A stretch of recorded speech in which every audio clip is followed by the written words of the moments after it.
It happens frequently. Okay, I think I'll get started. It's 3:30. Thanks for coming. Welcome to. It's an hour and a half session. So I didn't really realise it was going to go this marathon. So hopefully everyone's been for a pee, or there are potties available, and some pillows for people at the back as well if it gets that desperate. There's a couple of things I want to do in this session, and one of them, in case you're worried, is definitely, well, I'm certainly not going to get naked, so if anyone else wants to, that's you go ahead, but that's entirely up to you. One thing I don't want to do is go through old chestnuts like tyre choice, luggage choice, and I don't want to talk about the dreaded carnet. Hopefully that won't get a look in. What I want to do is delve a bit deeper into the mind of the Overlander in an attempt to discover more about sort of the emotional side, the thinking side, which is something which is basically, at the end of the day, it's just getting on your bike and going for a bit of a ride, and just want to try and delve a bit deeper. I want to strip back all these sexy photos that we see in people's blogs and people's presentations, bikes up mountains and deserts stuck in the mud, take away all the enthralling tales of perilous predicaments, and what's left at the end, hopefully, is the 5 naked Overlanders, is the idea. If you're still trying to work out what I'm talking about, without getting all hippy-dippy, I see so many people saying, "Oh, I wish I could do that, you're so lucky to have done that," and they're kind of wishing their life away, driving themselves and all their friends and relatives crazy about going on about this trip, and we might be lusting after something you don't actually know that much about, because you've just looked at other people's trips, and you have a little think about whether it really is for you. Without being negative, not trying to put anyone off, it's just some things to take away. Because it's kind of like, if you haven't done the big trip, it's kind of like lusting after pictures of some sexy model in I know the one on the left obviously appeals to most of the audience. It's kind of like lusting after these people, but though you get to meet them, they might be really boring, or they might be just a complete wally, and you don't know anything about them apart from one little picture that you're getting excited about. So, overlanding, what is it? Is it all good? Is it all bad? It certainly can be bad, and I feel a bit bad coming to an Overland event, not talking about super positives for everything. But once you've been out there and done a bit, Hashley borders, shitty guest house, bubble guts, day after day of hot, dusty, it does get a bit wearing. There are lots of good bits. That's Pakistan, up the Karakoram Highway, and there are hopefully not so many bad bits.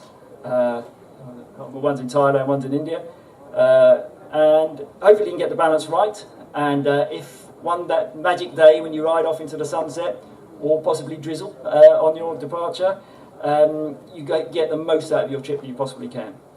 So just before we get going, I'll give you background on me and my wife. She's had to leave, unfortunately, but we sound, I must admit, in certain circles we sound like these Bear Grylls adventurers. We've done lots of stuff, but once you come to an event like this, and particularly when you get 5 people like these guys sitting over here, me and my wife look like a couple of boring old farts who just spend our life sitting on a sofa.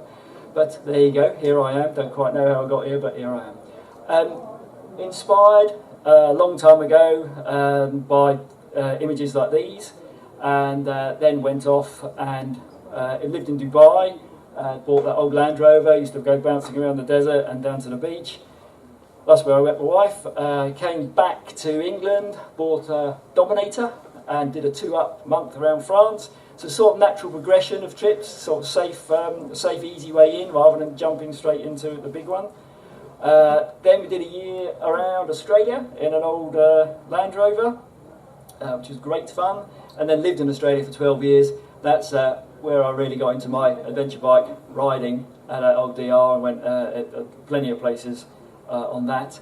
That set us up well for our big one, which was the 5 months, 21,000 kilometres, 22 countries, Wollongong back to Woolwich. Another little aside on that, wrote a book about that, I'm not here to plug the book at all, there's no books here for sale, but if anyone thought about writing a book about their trip, I thoroughly recommend it. It's a great experience, way to relive your memories and spread the word and hopefully inspire people. So that's go for that one. And just an aside on that, I've collected some books mainly from these people and most of the other authors in the tent. We're going to be auctioning off all these books in one go tonight. I think it's about 9:30, Paddy's going to be doing it. So hang around for that one. All proceeds going to motorcycle outreach. So it should be about 10, 12 books going. So that's worth putting a couple of quid in. I don't know what happened, but we then got into pedal power and did some cycle trips. Again, not quite as exciting as some people here, particularly Helen sitting over here. We've done 1,500 miles in Thailand, Cambodia, Laos. Then last winter we did 3 months around whole of Central America, Guatemala down to Costa Rica. But then we've gone back to motorbikes.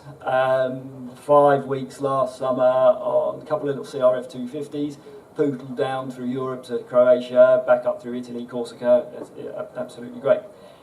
It's not all party, and I do sort of, some ways object when people say, oh, you're so lucky for all the stuff that you've done, because we're not lucky. We've put a lot of effort. I go to work, earn some, I guess, quite good money, and but certainly work for it. And then we disappear off on trips. When you go off, it's a major upheaval. We're having to either sell your house, pack up all your gear, rent your home out, all the stuff you have to do. Kate then, so that they don't come for nothing, the trips. Kate then had her own battle with, in 2013 with breast cancer, so we got through that, and that's all going all absolutely great now. So it's you do have to work. You know, people, you don't. These trips don't happen automatically. They're not given to anyone.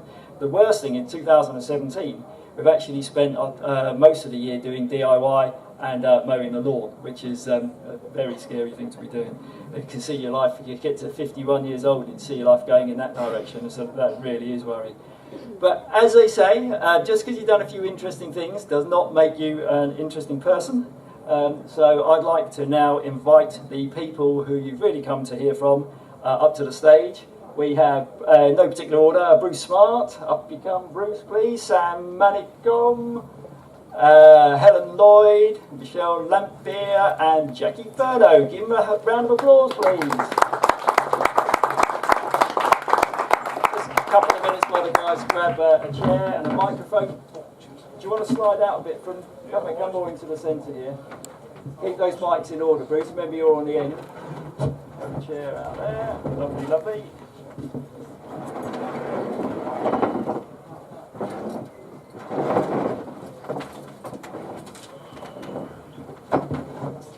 Cool. Okay, great. Here we are. We're sort of getting into it. These guys are the real deal. Let's go through and start with Jacque. Just if you can give us a brief resume of what you've been up to on your motorbike, and then move through. Ready to go. Oh, is it? Yeah. I am a lucky person. I didn't spend months planning my trip. I was just invited to go along with somebody else, and so I do consider myself a very lucky person. I bought a Royal Enfield in India in 2000, and I spent the next 7 years, surprisingly, riding it to Bristol, where I now live. Cool. Michelle? Michelle Lamphere. I'm originally from Sturgis, South Dakota in the States, home of a famous Harley-Davidson motorcycle rally. So my first bike was a Harley. I was a Harley rider who traveled only short trips on weekends until I met an Englishman who was just fresh from the Americas trip. And his photos inspired me, and so we hung out off and on for a couple of years and eventually planned to redo that trip. So we took off from South Dakota, bound for Ushuaia, via Newfoundland in 2013 and spent 2 years on the road. Originally planned on 6 months, but it turned into 2 years, and I was on a KLR 650. Cool. Okay, pretty impressive stuff. Helen, how long we got on this? Helen's done quite a lot. Hi, I'm Helen LLoyd. I did quite a lot of backpacking when I was younger, and decided at some point that I'd like to do a cycle trip. And so after I'd been working for a few years after uni, I quit my job and cycled down to Cape Town. And I guess my life has been quite different since. I tend to spend more time travelling than I do working. and just work to be able to plan for the next trip. So I've done some more cycling since then, and then I recently bought a Cerro XT225 motorbike and rode that up through Africa from Cape Town back home. And the pack rafting down wherever it was, up to Siberia, some other cycling and horses in Kazakhstan, or anyway, look, plenty of experience. Does Sam even need to intro himself? I mean, honestly. What you're trying to say is professional bum. Go for it, Sam. Give it your best shot. All right. My name's Sam Manicom. I did my first solo trip when I was 16 years old, and that was a bicycling trip into Europe. I did that because I'd worked doing Saturday jobs and paper round, and suddenly had this gleaming bicycle in front of me and thought, well, what am I going to do with that? Just ride to school. So I borrowed a page out of my school atlas, and so the first trip into Europe started. I got lost a lot, but it taught me one very important lesson, and that is, it doesn't matter whether you get where you want to go. What matters is that you actually have a go at it. And that has been a mantra for me with the other trips. I've backpacked and sailed and bicycled and hiked, and then discovered motorcycling, and I'm afraid what a corrupting influence that's been. And I ended up doing an 8-year trip. It was only supposed to be a year, got a bit carried away, and been motorcycling ever since.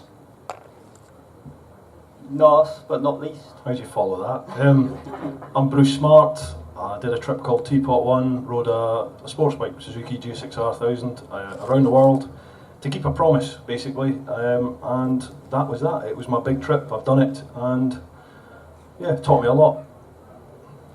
One of the problems with these guys is they all give such full and rounded answers that they basically, we may as well just go because they've covered everything off that I was going to ask them. I'll see how we go. The most difficult question I've ever found when people have asked me, the trips that we've done, I think particularly the cycling ones, is why? Why would you do it? Why would you put yourself out there into God knows what situations? And second part of the question is why the panellists think that they've actually got to do it. Because lots of us dream about it, but what tipped them over the edge? What actually got them to do it, rather than just dreaming about it and looking and reading other people's blogs and books? Because actually, they are probably of the, I don't know what the percentage is, but a small percentage of the people who are here, they've actually done their stuff. So, Jackie, why do you do it? I'd been backpacking for a year. My marriage came to an end, and it was a rather devastating experience, and I went backpacking as a result of that because I didn't know what else to do. And whilst I was backpacking, I met somebody who was riding a motorcycle, and I got chatting with him, and to cut a very long story short, I ended up travelling with him about a year later. He came back to the UK when I finished backpacking, and he said, why don't you buy a motorcycle as well? It happened to be an Enfield, and so I did, and met him back in India, and started my journey from India. Okay, that sounds all pretty clear. What I'm going to do is, any of these, as we go through these questions, if anyone's got any questions, stick your hand up and I'll come out to you or shout it out, whatever, but try and keep it relevant to the subject that we're talking about rather than other general bits. Hopefully at the end we'll have a bit of time left over, and if there's anything that we haven't covered, you can then ask some questions on any other subjects, but as long as it's not about tyre choice or carnets, because they're banned from this presentation. Michelle, why would you want to go out there and put yourself through all the hardship? Well, I've always loved to travel, and when I met the handsome Englishman who'd already done the trip, I had traveled to roughly 40 or 50 countries, but had never done so on a motorcycle. And I loved motorcycling, but for some reason had never thought about combining the two, so that was really an inspiration. He actually suggested a couple of books to read, one of which was Sam Manicom's, another from Lowest Price. So I read the books and I thought, oh God, that sounds amazing. And I had been working as a hotel manager for about 20 years, but really wasn't enjoying it anymore. And I thought, I'm going to make a career change. So I decided to do a grown-up gap year. And I thought, I'm going to allow myself 6 months to burn through some savings and maybe pick a new place in America that I would relocate to and just have a life change. I needed something new. And I thought, I'm going to go and allow myself 6 months, and at the outside, maybe a year. And then I'm going to have to be a grown-up again and go back to work and start saving money and get a home again and what have you. So packed my things up. And we planned to take off. Brian and I started out, we went to Eastern Canada, and the 6-month planned trip changed 2 weeks in because I had a wreck and broke my leg. So the timeline went out the window. And I think circumstances then sort of dictated that I was going to be on the road longer, and just decided I'm going to go with it. So basically, the answer to the question why, you just kind of fancied it. Yeah. Yeah, okay. Yeah. Right. Exactly. Same for you, Helen? Just fancied it? A little bit. Actually, when I was 16 and still at school, the school I went to offered a travel scholarship for anyone in the 16 years old, and you could apply to do anything travel related. And initially I thought, no, it's not me, because I was really shy and introverted, and that just seemed like quite a daunting thing to do by yourself. And it seemed like maybe lots of other people felt like that. And in the end, I bit the bullet and said, actually, I would quite like to do this. And fortunately, my parents were really supportive, and they said, well, you don't have to do this by yourself. There'll be groups and organisations that can, maybe you can join up with. And so we found a group and I ended up going to India for a month. And this was so eye-opening for a 16-year-old kid that's pretty much not left Norfolk and doesn't know anything about the world. And I suddenly realised that there's just so much I don't know about. And I think that kind of kindled this real interest in everything. And so now I continue travelling just because I love learning and meeting people, trying to learn about history and culture, and it's really quite humbling as well to remind yourself that there's so many good people in the world. Often you get bogged down back home. 99% are good, exactly, aren't they? At you least. get bogged down in all the news and media and bad reports when you're at home in an office, and it's really refreshing to go back out there. And so you kind of fit into the kind of something to prove to yourself, possibly, to expand yourself when you're a bit shy and when you get out there, and a bit nothing to lose as well, because you're only 16 at the time, so give it a go. Because a lot of times there'll be some pivotal point in people's lives that would make this go, and I think could be a good time to come to you, Bruce. Yeah, I'd never done the travel thing, ever. Always dreamed about it, always wanted to do it, but a million reasons why you wouldn't. I was working, I had a house, just commitments. Can't do that, can't do that, can't do that. Pivotal point, my mum, unfortunately, was passing away for cancer, and she just said to me, literally a couple of days before she died, just live your life. Look after those that you love, but live your life. You get one chance, do it. So that was that. I promised her I would, and I did it. Cool. But that one's pretty clear. Sam? Why? He's laughing because he knows I talk a lot. I think we all do. Why would you?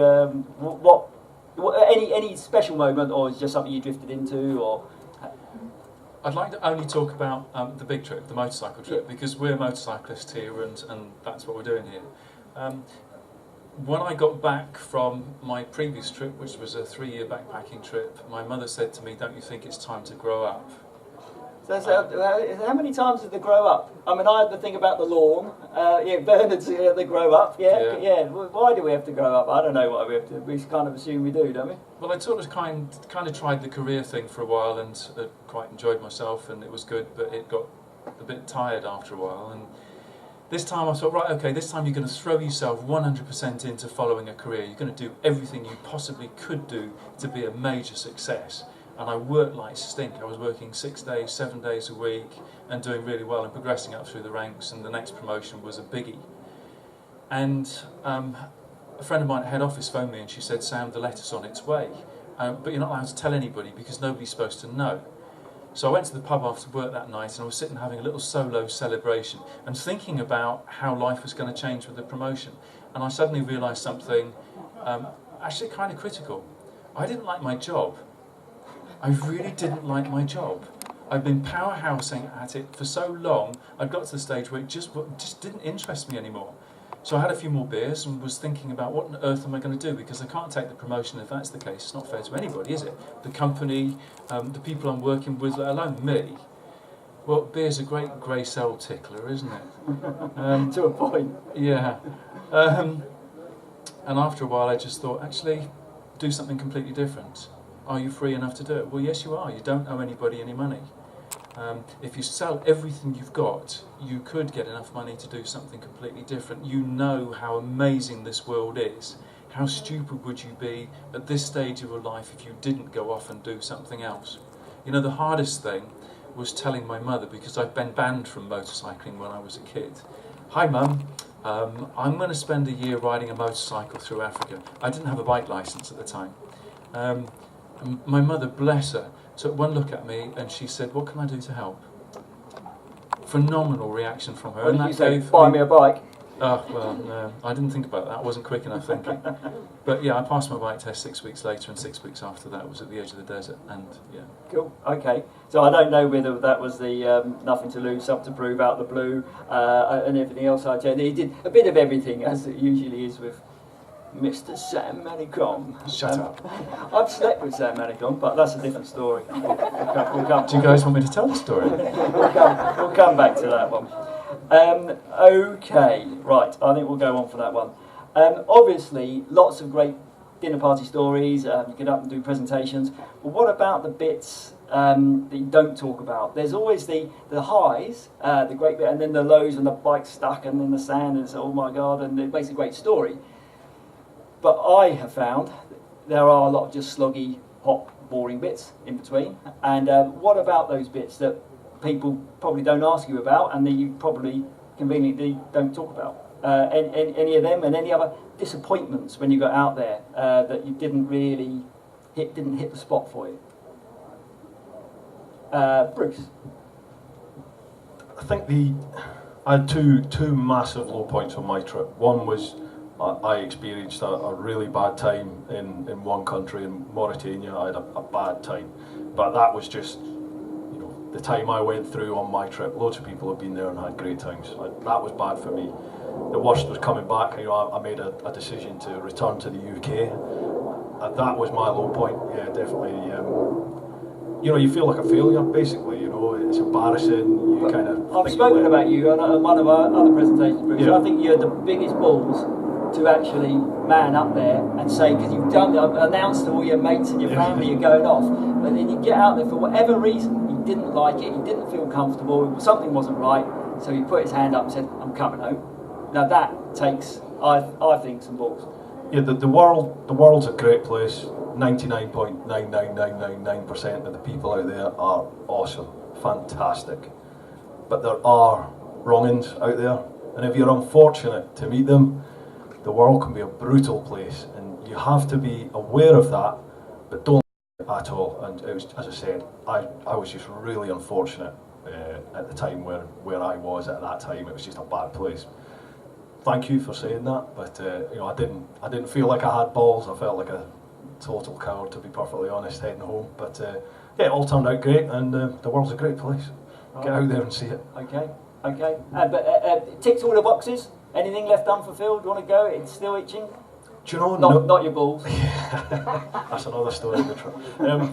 I want to go back to Africa. I feel like Africa beat me, and I want to go back and exercise those demons, definitely. Cool. Okay. I want to get to the very bottom of America, Ushuaia. I want to get to the very top, Dead Horse, because I ran out of time and money to do that. So there's those little things. But do I want to do another big round the world trip? No, I've done it. I'm happy. Oh, so you'd be happy to just go to those places, visit those places, but you don't need to badge it up in a big Bruce is going from thingy to thingy. I wouldn't do all the planning, preparation just that I did, and trying to drum up support for it. I would literally just go, just jump on a plane, ship the bike and do it. Yeah, cool. Okay. Sam, big disappointments? You must have ticked every box, and you've been. I've never been disappointed anywhere. Not for anything. Things go wrong, and sometimes things go badly wrong. And sometimes when you're in those situations, it's really, really difficult to deal with what's happening. And you can get very low at those. But I think that those are the moments when you start to find out who you are.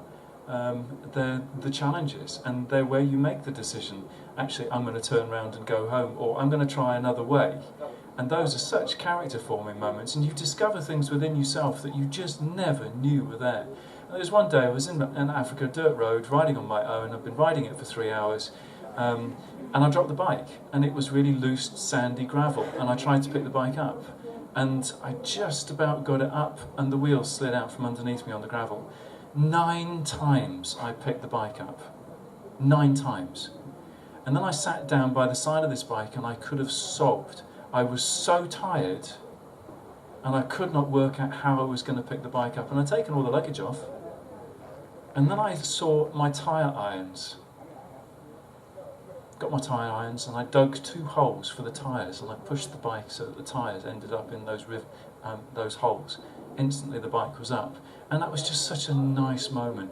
And that was another moment when I suddenly realised that, you know, every disaster situation has got a silver lining, and sometimes you've got to sit back and you've just got to take a breath and look at the How can it situation. be, Sam? I ask him about disappointments and he comes up with a bloody positive answer. I'm sorry, I can't help it. He said, you cannot bring this man down. It's absolutely great. Enough. Helen, give us something negative to talk about.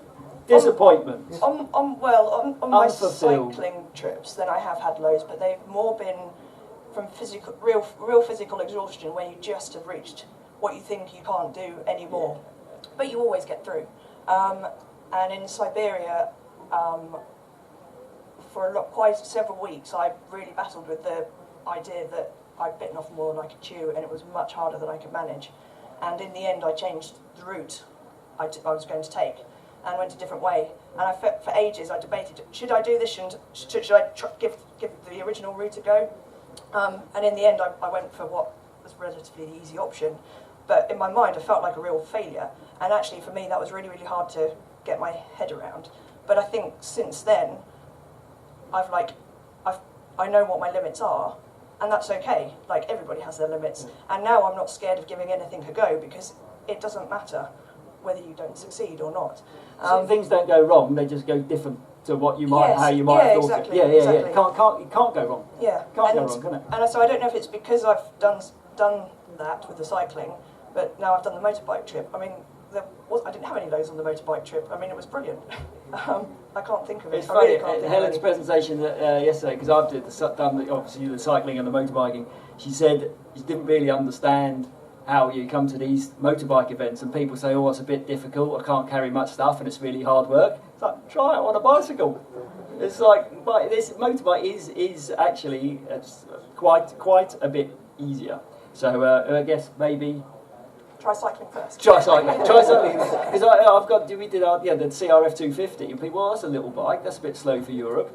Not bloody quicker than a bicycle.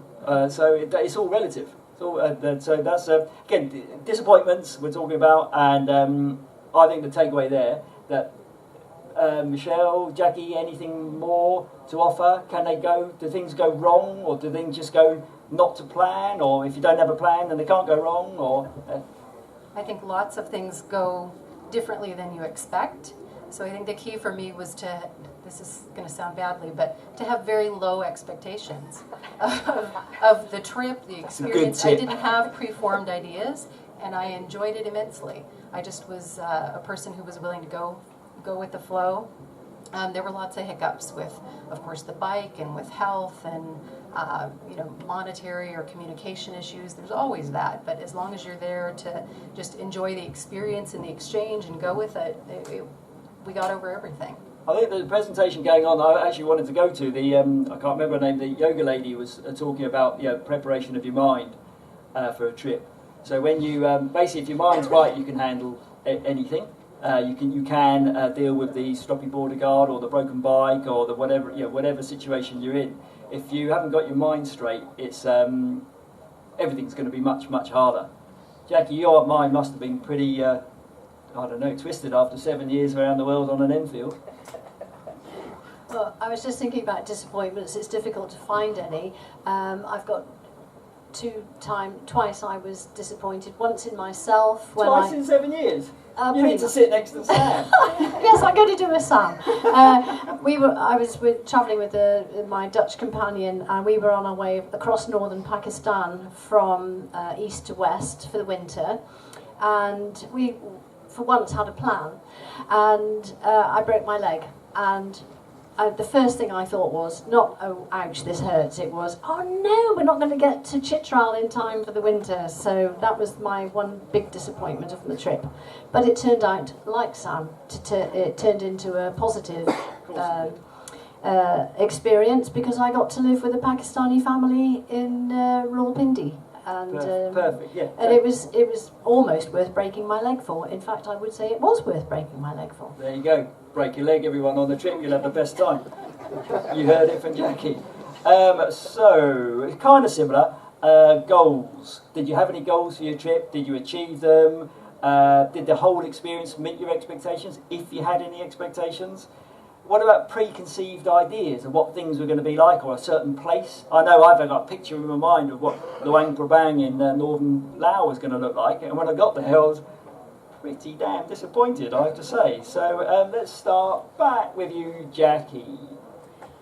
I didn't have any expectations, and I'm a person that doesn't look at the guidebook before I go anywhere, particularly because I don't want to be disappointed or have preconceived ideas, and therefore it was all a wonderful experience, and I had no goals, no expectations, no preconceived ideas at all.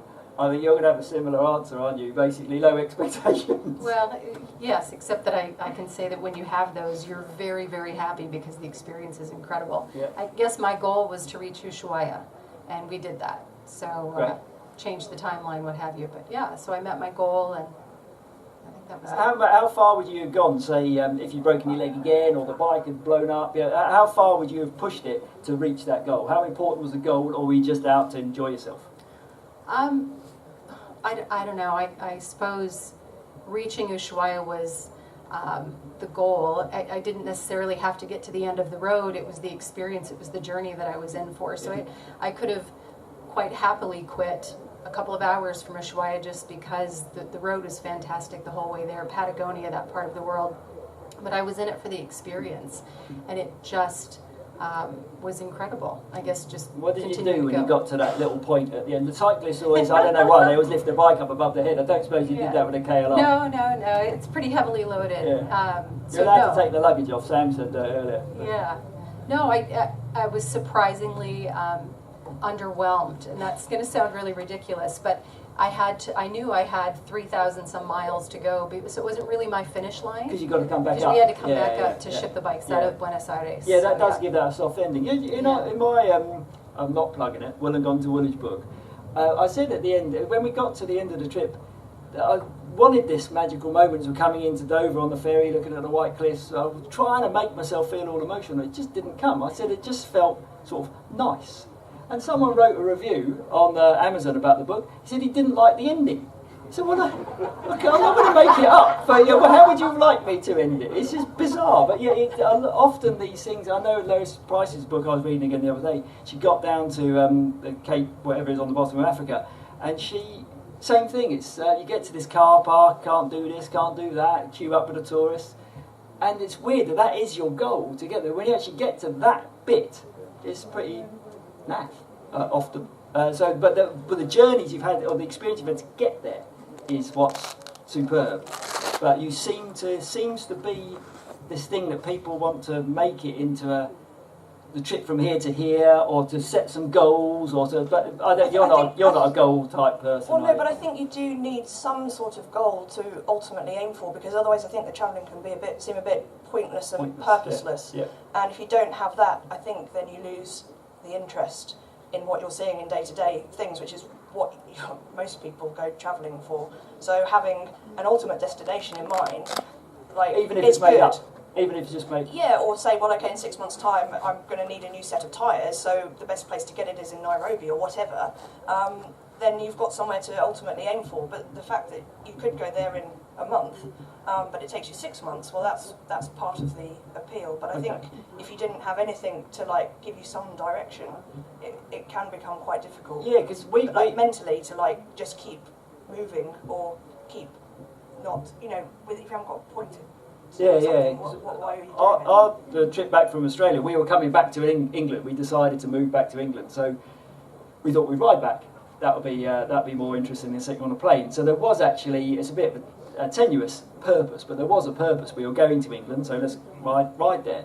But after we were back for a few years, and then it's like the idea of just going to make a made-up ride for no particular reason to no particular place for don't really know why. It did seem a bit silly. I really got bored. Yeah, good question. Do you have a question? Yeah. Would the panel say that you need your lows to get your highs? No, you can't have highs all the way through. So I know what you're going to say. It's all highs. Would the panel Well, say the panel that you says need your lows to get Yeah, your highs? yeah. Do you need that to get your yin and Is your there a yang, certain, yeah. or it's all just high for you? No, it's not. No, it can't. No. Can't be. I just smile a lot. I mean, the lows are going to happen anyway, and the highs are going to happen anyway. But the lows make you value the highs that much more. Is does that make sense? It makes Yeah, sense. yeah. Because you've got to have the. Otherwise, it's just riding down the motorway, aren't it? It's just. You agree with that? Excellent. Thank you very much. I've lost my track. Expectations, Bruce.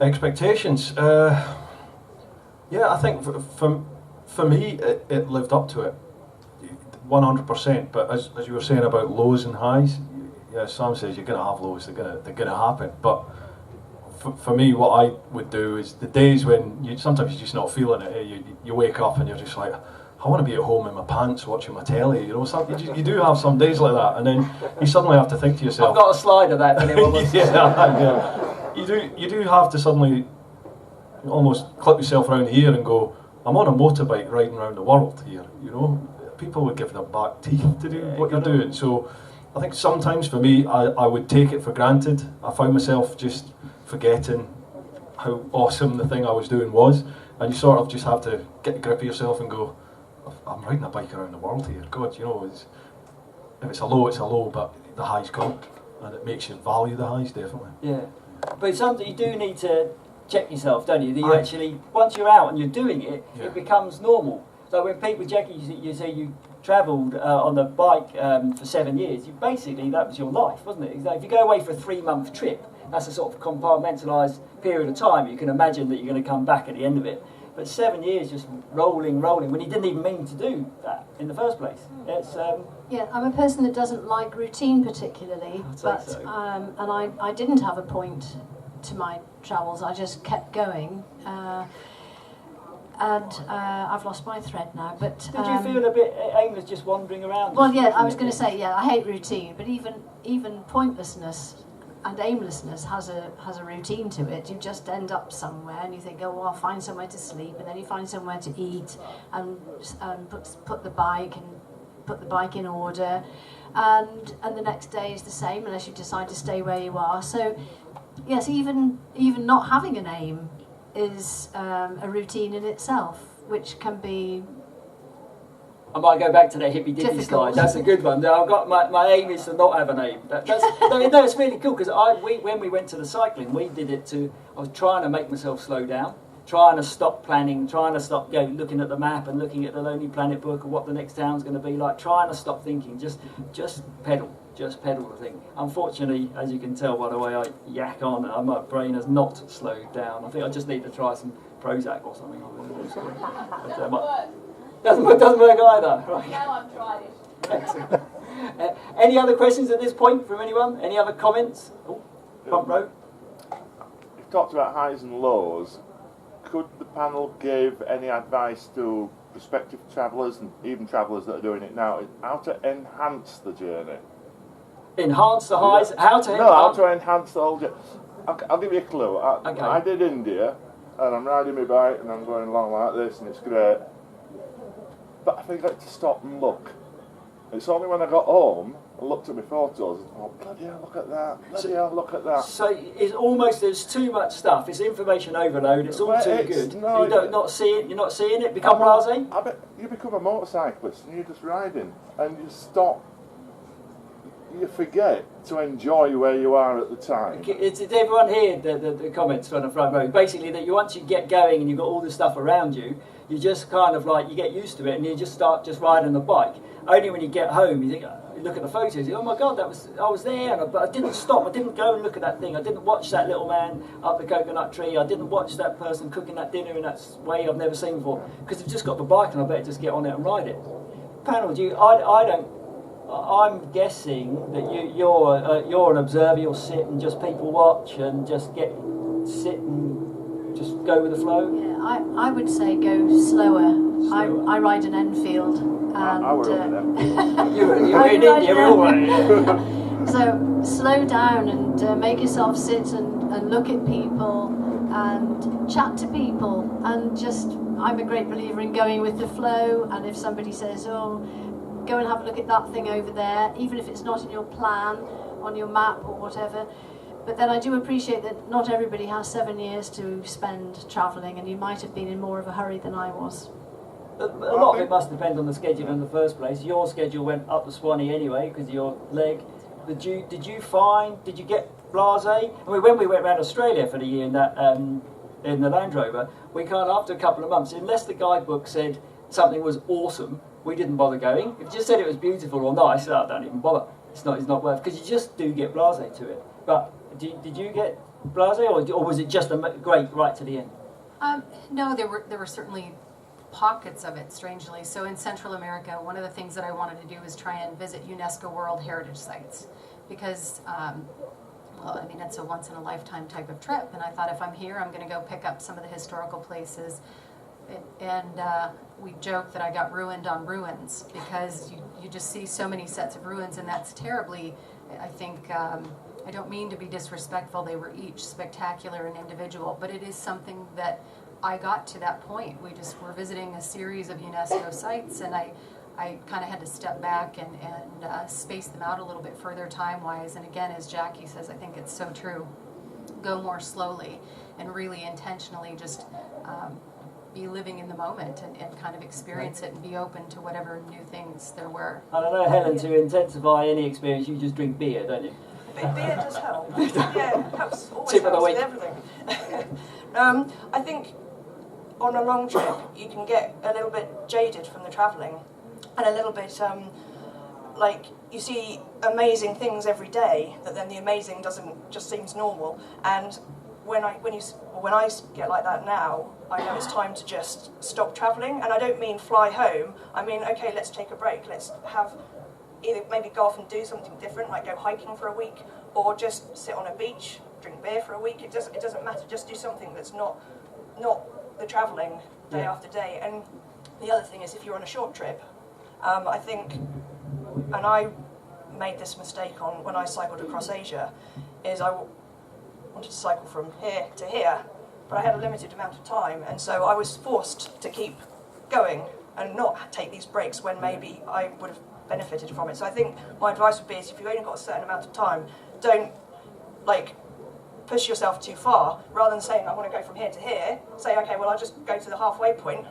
Next year, when I've saved up some more money, I'll do the other half. Don't give yourself, and then you have the time. If someone then says, oh, you know what, this place is amazing down the road, you weren't planning to go there, you can, because you've got the time. And I think that's like a quite easy mistake to make, because you want to do the big giant trip, but if you've only got a certain amount of time, it's far better just to explore a little bit really well. But if you say to your mates, I'm going to go off, I'm going to ride from somewhere to somewhere on my big GS, think, oh, that sounds really cool. If you just say, I'm just going to go on my bike down to Thingy and just see what happens, doesn't sound quite so impressive, does it, to yourself or to anyone else? But it seems that the more people who've done it, I know Bernard, he just gets on his bike and just goes for a ride and enjoys it. If he's not enjoying it, he just comes home again. But no, it's not a biggie. If you try and make this, again, it's back to the goals, I guess, and you spoil it for yourself. We've got to keep moving, guys. One of these things that people say about everyone must go, you must get out there, and one of the things I've observed is people, now it's so easy to go and do a dirt bike tour in Cambodia or something like that, and you just never been anywhere like that before. In you go, here's your dirt bike, you go fanging around on it, you know, flying through the villages, chickens going everywhere, kids flying everywhere, and you think, well, I don't think that's the right thing to be doing. I think it's inappropriate behaviour, and I've seen some people acting pretty badly. I've got a couple. What do we do about paying bribes? Should we pay a bribe? If great, it greases the wheel so you can go, but if you pay the money, then you're just reinforcing that the next guy's going to pay the money. What about giving the kids sweets? Should you give the kids sweets and pens? Because you're only setting yourself up for the next person. Because they just see us. We're just Mzungus. We're just Phalangs. Yeah, we're just Wingos. They don't know the difference and which country you're from and all the nuances. Photography. Why is it okay, it seems, when you're away to take pictures of children? illegal here, but oh, kids working in the fields, snap, snap, snap. The old people sitting there having lunch together, their wizened faces, snap, snap, snap. Try that down at Costa's in Swindon. You might know about it. It's so. What do you think? Behaviour on the road? Do you pay bribes? What do you do with the etiquette of photography? All those things. Go with any of it, Jackie. I never paid a bribe for anything. I didn't have to. I didn't go to countries where it was expected particularly. As for taking photographs, I always ask permission. I can't think of any occasion when I didn't. Sometimes it spoils the photo, the natural yes, it does. But you just have to pay the... But I only had a cheap film camera anyway, so it wasn't like I had a long... with long lens, and you're not really anyway. super into your photography, so maybe, But I still don't know. My big dilemma is it good or bad to give to people who are begging? And I haven't solved that in any country. Dilemma. Doesn't matter whether you're on your way motorbike, wherever, just walk down through streets of any town. Is do you, don't you? I don't have the answer. So if anyone's got the answer, I'd be interested. I think Michelle's got the answer. Oh no, I have no answers. That's why I'm still seeking. See? I took photographs and usually just asked for permission because I really did want to try and capture memories for myself of just the cross sections of life. But I would usually do a hand gesture and ask if it was okay, cool. and they would nod or not, and I wouldn't take the photo.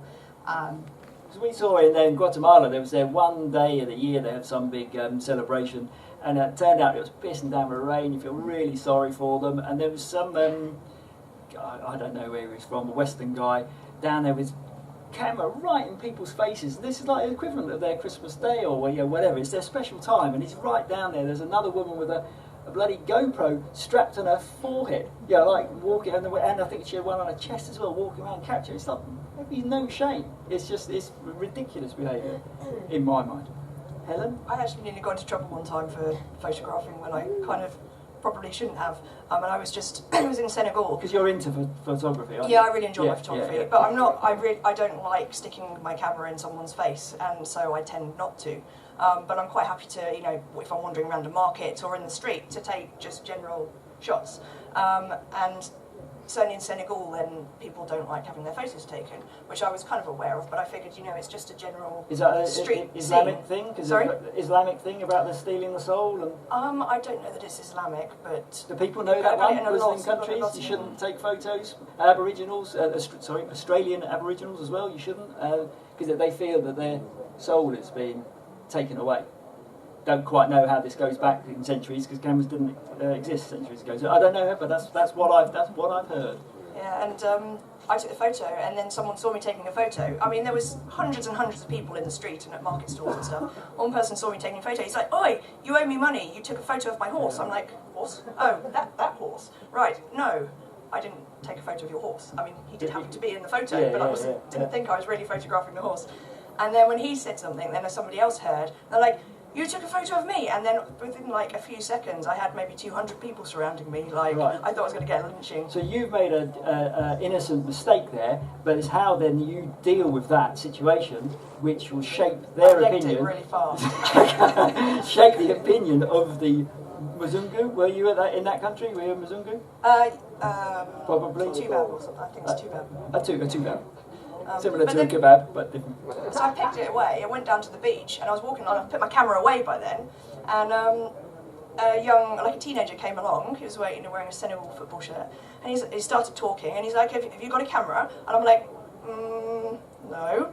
He's like, "Oh, that's a shame. I really would like you to take my photograph." And I was just like, bizarre. Oh, yeah. So bizarre. You just never quite know. And again, how you handle that situation, is all these... the main thing is whatever it is, I think it's the being careful and considerate in what you're doing, and if something does go wrong, again, and however affronted you are by someone who doesn't like it, that you keep that consideration within your actions and how you deal with it. Sam, had any experience with people behaving? You would never behave badly, but anyone else behaving badly? Not knowingly.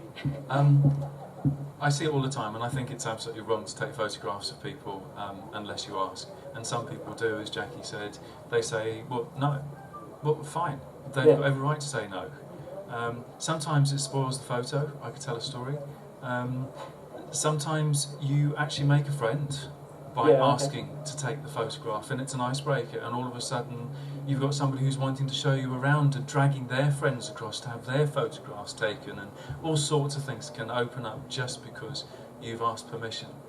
And surprise, just like everything else. You never know, like if your bike breaks down, make a friend, a whole nother, you break your leg, a whole nother, treat people with courtesy and respect, and inevitably you get it back. Good. Yep, something will come good. Something, maybe not so much.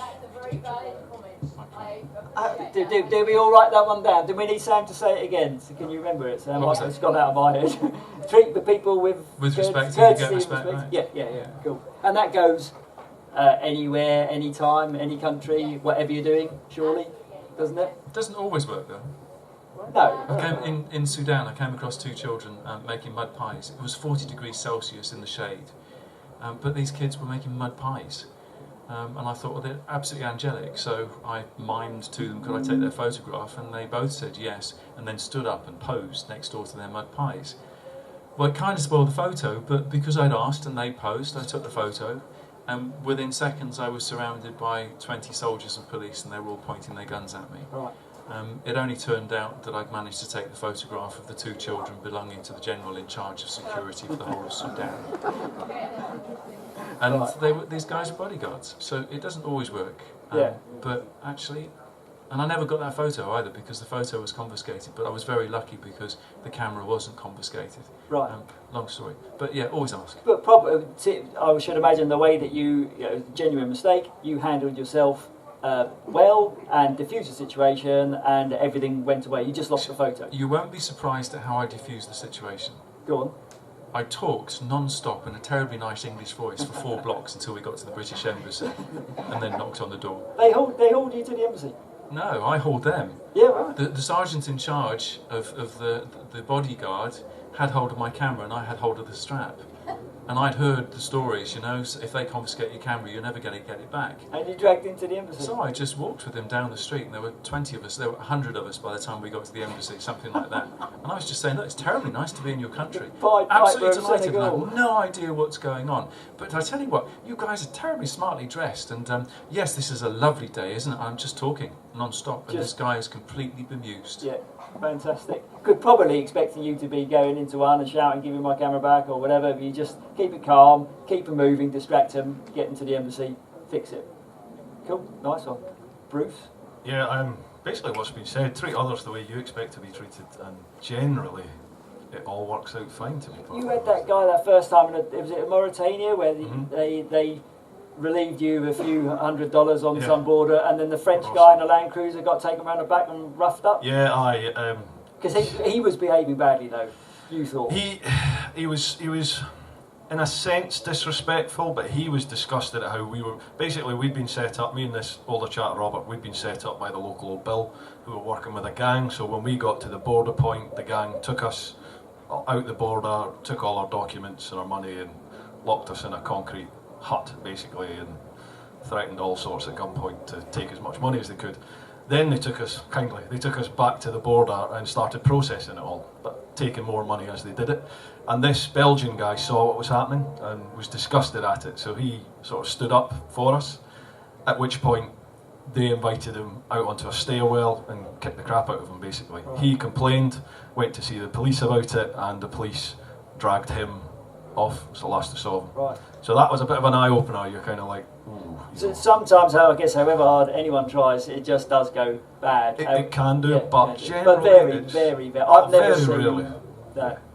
I've sat in a room, I can't remember, there was like, we worked out the group of like 9 of us, that between us we'd gone like equivalent of 4.5 times around the world on motorbikes. I think we'd had 3 punches between us, 1 accident, 1 person had a camera stolen, and I think that was it. Yeah. It's like all these, ooh, we can't do it. It's like, most people, most situations. Yeah. Stay calm. Stay calm. Stay calm. The worst thing you can do anywhere is lose your temper, because in some countries that's a massive sign of weakness and they will devour you. Yeah. If you're just nice and calm, decent, courteous, it's kind, really hard to get angry with patient. It's hard to get angry with someone who is just being calm and smiling. It's just, unless you do it in a facetious way, which is then a wind-up. Exactly. But, sorry. Yeah, go. Have you ever done the courteous thing and you've accepted somebody's help, maybe been taken back to their home, and then found yourself in a situation where you really don't want to be, like, suddenly we'd like to marry our son, or you're a vegetarian but we want you to kill this animal and eat with us. And you know they're doing it for the right reason and to make you feel welcome, but then you have to take yourself out of the situation. Did everyone get the question? That you'd be, have the panel, any of them been invited back to somebody's home and then asked to do something that they feel uncomfortable with? That was, and then how would you have then handled that if that did happen? Or because now you're in their home and accepting the hospitality, you feel some pressure you have to do these things, but you actually really don't want to. And you think, well, how does that go? To be honest, me personally, no, I can't remember. Generally, when I went back to somebody's house, the booze came out. To be perfectly honest with you, and did they recognise the accent? I think yeah, they're Scottish, so you must like a drink. And, or Helen had been there the week before. Yeah, I think so. Yeah. No, honestly, I had a great time. When you accept the offer of help off of people, and as we spoke about before, when you just go with it and just you let the journey develop out of your plan, out with that plan you have, and you take the turn or the wrong turn. When you go with it, things just work out. I don't know, it's weird that it just works out. And I never found myself in that situation, to be honest with you. Well, let's broaden the question out. In all your travels, I have had something problems. that you've been, give us examples of situations where you have felt uncomfortable and you just don't know what to do. In mostly, it was on my cycling trip through Asia, and with being a female travelling by myself, the only thing that is different being a solo female traveller to going with someone else or being a guy is a threat of being sexually abused, I suppose. And it's always in the back of your mind when you accept help from someone. And in Central Asia, the guys are often very forthcoming and very, wanting to grope you, basically. And generally I can deal with it, and you push them away and be firm, and eventually, they're fine guys. They just see you as culturally they think it's okay to go about it. Yeah. They're not actually going to rape me, and it's fine. And then once you've cleared that up, they're actually really good people. The only time that I did have an issue was when I went back. It was when I was in Siberia, and a guy had said, "Yes, you can come and stay at this hostel that I stay at." Unfortunately, there was alcohol involved, which didn't help. And he got really came on to me and was very persistent. But the advantage is, when you're travelling overland, is you have everything with you. And so if you're not happy in any situation, you can just walk away. And that's ultimately what I do. The problem I had there is that I'd left my bicycle with someone else. And so I walked out of this hostel, but I just had my two panniers with me, and I didn't have my bicycle, so I couldn't leave town, and I didn't know where my bicycle was. Even the bicycle isn't known for the quick getaway, is it? Well, it's not the vehicle of choice for the bank robber. And in the end, he came out and apologised profusely, because he didn't really want to cause a problem. He was trying his luck, but at the end of the day, it's the one good thing when you do travelling. You're very independent, and so you can just any situation you're not happy with. You don't even have to give a reason. Just go. If you just have a gut feeling that you don't, you've maybe been invited into someone's house, and you arrive there and you're like, oh, I'm not actually sure about this. Just walk away. Just go. Yeah. No one cares, and it's very easy to do. So, Birgit and I had a situation in South Africa. We were looking to try and get ourselves on a ship of some sort across to South America, and we'd been hunting for 3 months. And no success all over southern Africa. If there was a port where ships went to South America, we were there knocking on the doors. Anyway, we'd given up, and we were facing the unhappy thoughts that we'd spent so much money during this time. We could go to South America, but if something went wrong while we were travelling up through, we'd have no financial buffer zone to deal with whatever went wrong. And we were riding around Durban one day and pulled up at some traffic lights, and a guy pulled up next door to us on a motorcycle. Birgit told me later that she took an instant dislike to him. Now, I kind of treat people with respect first and give them a chance to prove that they don't deserve it. Anyway, we got talking at the next set of traffic lights, and he said, "Oh, I'm a ship's agent. I deal with ships going to South America all the time. Come back to my house, and we'll have a conversation about what you need. Come round for dinner tomorrow night." So that's what we did. Sounds like a right result. Absolutely, that's what I was thinking. Now Birgit, of course, was still thinking, I'm not too sure about this guy. Anyway, invited us back to his house, lovely, absolutely super place. The guy was upper middle class, money-wise, really nice wife, English, and we got on like a house on fire. Super meal, everything else. Definitely a butt coming, isn't there? Oh yeah, there's two. The first butt was, he said, let me show you around the house, and we thought, oh, that'd be quite interesting, so round we went, and the conversation, by the way, about shipping, it all sounded very kosher and quite possible, and he said, I'll come down to my cellar. So down we went with him to his cellar, and when he opened the door of the cellar, the whole thing was lined with dummies dressed in Nazi uniforms, and he had gun collections from the Second World War and his own bullet making machinery and all of this sort of stuff, and his character changed as soon as he stepped through the door. Now me, pig ignorant, I'm still thinking, yeah, but you know, he might be able to get us on a ship, I don't care if he's a neo-Nazi. Birgit's going, no, but anyway, she decided to go along with me on this. And the guy did arrange for us to get on a ship, not to South America, unfortunately, but at least to give Birgit the opportunity to have an adventure on a ship. So to go from Durban down to Cape Town. When we got onto the ship, everything was supposed to be all arranged. The first officer had never heard of us. The ship's captain had never, ever heard anything about us. And the guy had basically lied all the way through. And this was the only time out of the 8-year trip that I lost my temper big time.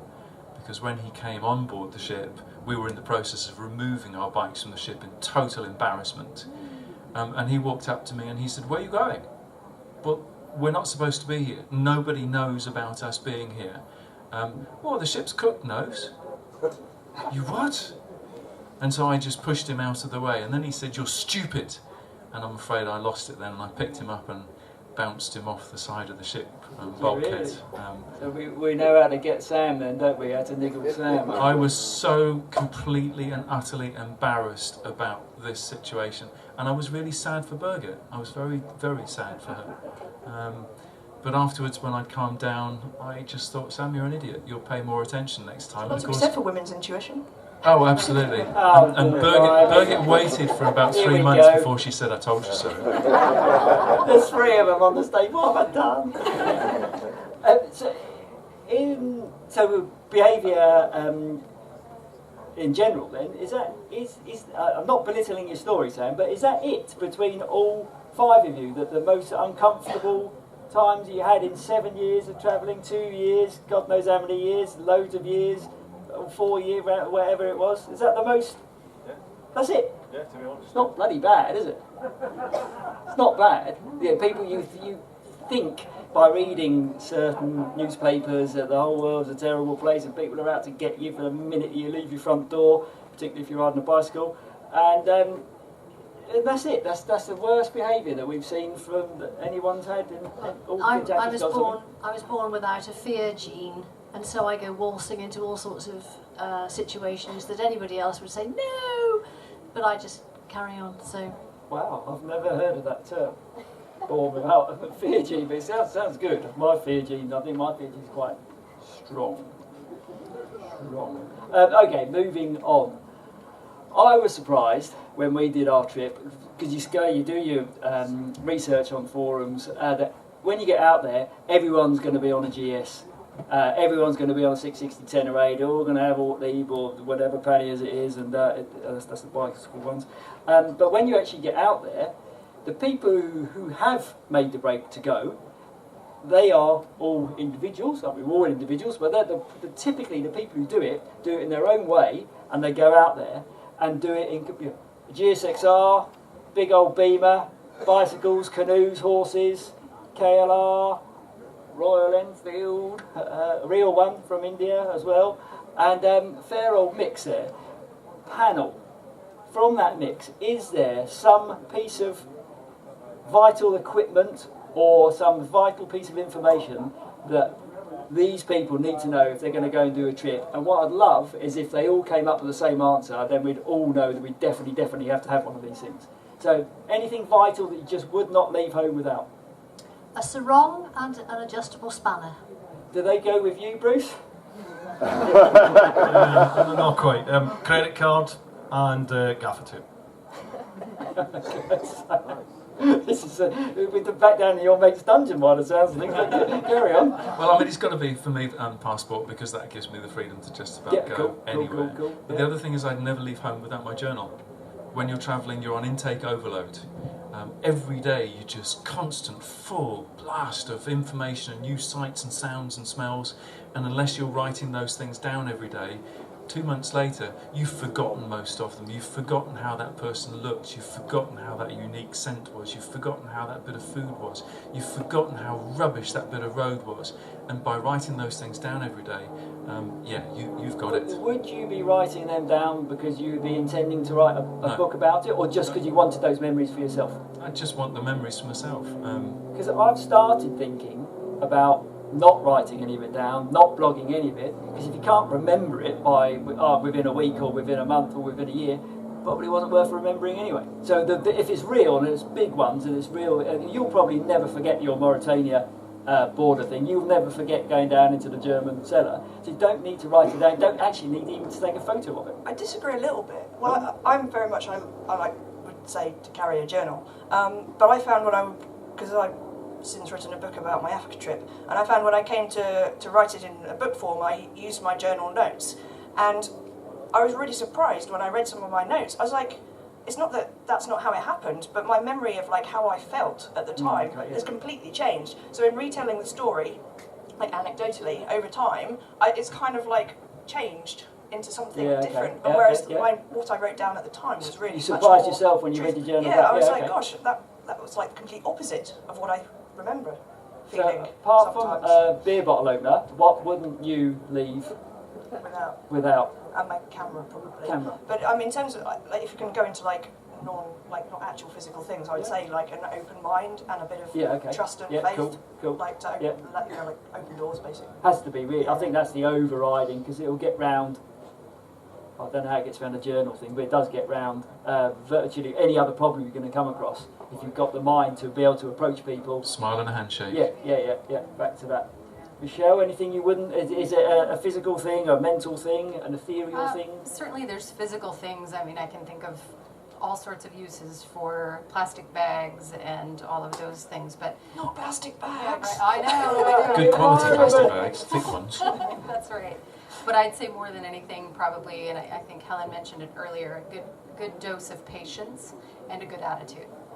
Those things got you through everything else. You had your passport, a little bit of money, you could figure out anything else that you needed along the way, but having good attitude and patience was it. Because people say about, you've got to take your cable tie your spokes together, make sure you got cable ties, stick the gaffer tape on, then you can peel it off the tank when you need it. But all those things, they're great to get you out of trouble, but at the end of the day, if you don't have any of them, as long as you've got a little bit of the right attitude, a bit of brain, flag someone down, they'll help you out. They sell cable ties in most countries around the world. I'm sure you can fix it. So it's basically it's you, your attitude.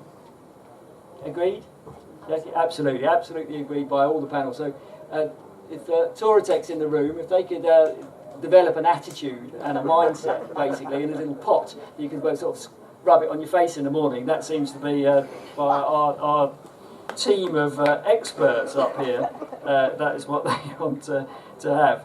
Now, I like this question. This is Helen's question. It's not mine. I can't take credit for this. When you're travelling in these third world countries, we haven't got much longer, 20 minutes more, keep going. Lots of these people just don't have anything. What you've got, your bike or your bicycle, whatever you've got, is probably more than they'll ever learn in their life. How do you reconcile that? We see all this people living in terrible conditions there on your badass GS wheel fully loaded up with all the bling. How do you reconcile that, and how does that sit all right with you? You're basically a nice English man on holiday. I think he's looking at you. I'm not English. British. Yeah, British. Wow, that is a good question. It never really crossed my mind, to be honest with you. You know, I never felt guilty for what I had at all. I was surprised at how little some people have, and amazed at how content people were with what they had, and that, if anything, that benefited me in a way. You know, I don't know. I I looked at them where they were living, say up in Laos, right up in the mountains in Laos, literally people living in wooden huts on the side of a mountain. I remember thinking to myself, God, you know, they're perfectly content. What the hell have I got to moan at about life, you know? Remembering times when I was home before I went away and you'd be moaning about going to work and moaning about what's on the telly and I've got nothing to do and all this sort of stuff. I just remember thinking to myself, I'll never again take for granted what I've got, because people have nothing in a lot of places, and that is their lot. You know, literally, I've just come back from Morocco. People sleep on the pavement. That's all they have. They sleep on the pavement in the clothes that they have. That's their life. And so to answer the question, you didn't care, basically. Sam, you're the caring type. What was the question? I was so enthralled by what Bruce was saying. Reconciling everything you've got in your life, your Western pleasures, we like to say that, the Western nice things you have in your life, and you're over there in their country, in their village, and they've got nothing. One of the challenges that I was constantly aware of in developing world countries was when somebody said to me, "So, mister, how much is your motorcycle worth?" And to begin with, I felt really uncomfortable about it, because I knew that the value of my motorcycle was probably more than this guy would earn in his whole lifetime. Yeah. And how do you answer a question like that without sounding arrogant and uber rich? Because you know in your own country you're not. You've worked like stink to earn the money to pay to buy that bike. They don't understand that. But they don't understand that. And so I ended up saying something like, well, actually it took me 5 years of working very, very hard to earn enough money to buy this motorcycle. Fantastic answer. And not give them a value, but give them something that they could relate to. Yeah, perfect. Helen, I thought because I came up with the question, I was like exempt. No. I don't know. I sometimes find it very hard, and I haven't really got an answer. Part of the reason why I first went travelling through on the cycle trip through Africa was because I was interested in international development and aid in the aid organisations, and maybe doing something like that, you know, do some good in the world. And I guess I came to the conclusion that that's not really for me. There's many people that do great stuff, and I guess the only way that I felt like I could really contribute is I go on my trips, and then I can share my stories and hopefully encourage other people to do the same, because I really think that travelling is such a good education, and the world would be a much better place if more people did see what the world is really like. So it might not directly benefit that village you're in. No, exactly, but it benefits somebody in... Yes, exactly, and I think that's how I try to reconcile it. In terms of, like, do you give money to beggars and that not, I think you just have to make a decision and then stick with it, and you can't let it eat you up, because otherwise it will ruin your trip. Yeah. It's difficult. So that's a great answer, that though. The 5 years, 5 hard years paid for that bike. That's a really good way. Something else that fits in with the respect that you give to the person who you're dealing with is, if you can find a way for that person to earn some money by helping you, then employ them, even if it's only for sort of half an hour. Could you go and get me a loaf of bread, please? I'm sure you know the best baker in town. Oh yes, mister.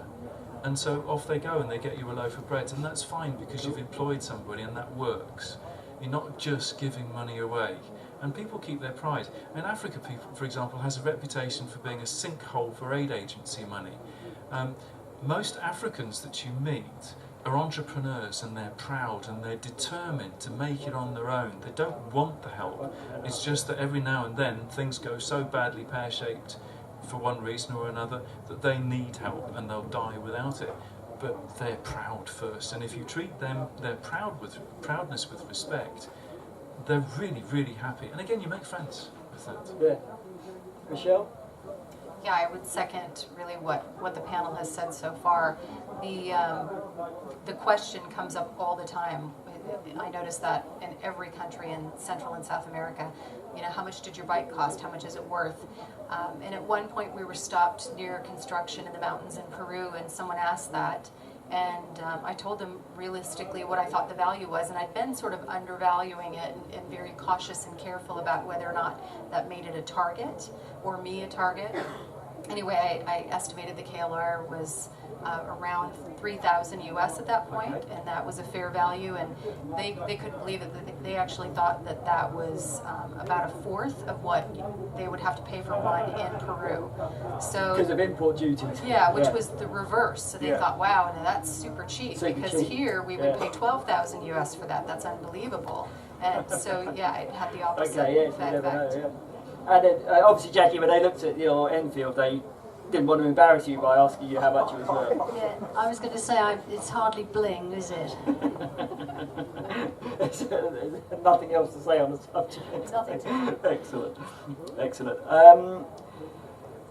People say that we're nearly there, 15 minutes. The people say the hardest thing about a trip is making the decision to go. So we've kind of touched on it a bit already. Did you have to make big sacrifices to go, or did you just fall into it? Have a go. I think you sort of answered the question already. Has anyone got anything more to say on that subject? Because it could be a flippant. Could have made huge sacrifices. When you decide that you're going to go off and do your trip, tell all your mates down the pub that you're going to do it, because then, like Bruce, you're going to find the decision to turn around and go home again incredibly difficult. Yeah, 100%. That's hit the nail on the head, really. Yeah. When the day comes to actually go, that's hard. To actually go, that's the hard bit. Yeah. But for me, I think we're coming to deal with this. It's when you get back, that's what I found the hardest to deal with. But quite often, the first couple of days of a trip are the most difficult, aren't they? When you're changing your mindset and you're making the wheels roll to begin with. So I've just had an emergency message from Paddy. We need to wrap up really quick. I didn't touch on post-trip blues. Factor it in, yes, no? Post-trip blues, very... It took me a long time, almost as much time as I was travelling to get back to being anywhere near normal. Okay, often forgotten in your schedule, in your planning, leave time for your head to get straight when you get home. Post-trip blues? 12 to 18 months of it, and it was a struggle. Post-trip blues? Yeah, so. Post-trip blues? No, not at all. Oh, I had a fiendishly cunning master plan, and that was I'd been on the way for so many years, 8 years. I changed a lot during that time, and I knew that the UK would have changed a lot. So I decided that I was just going to add the UK onto my trip as yet another trip. Another part adventure. Of the trip. Part of the adventure. Part of the adventure. Bruce, post-trip blues. Yeah, massively. Huge. About a year and a half. Never even contemplated it until I got back. Funny, it doesn't go up on the slide, does it? 15,000 kilometres, 22 countries, and 6 months of feeling miserable when I got home. Doesn't go on the title slide. It's funny. All this talking, we've got to finish up. Should I, shouldn't I? I've put the cat amongst the pigeons now. Maybe overlanding's not for me. If someone wants to go, panel, if they're interested in going, should they go? Yeah. Yes. Without doubt, do it. Yes. Yes. Yes. Yes. Yes. We're done. It's yes.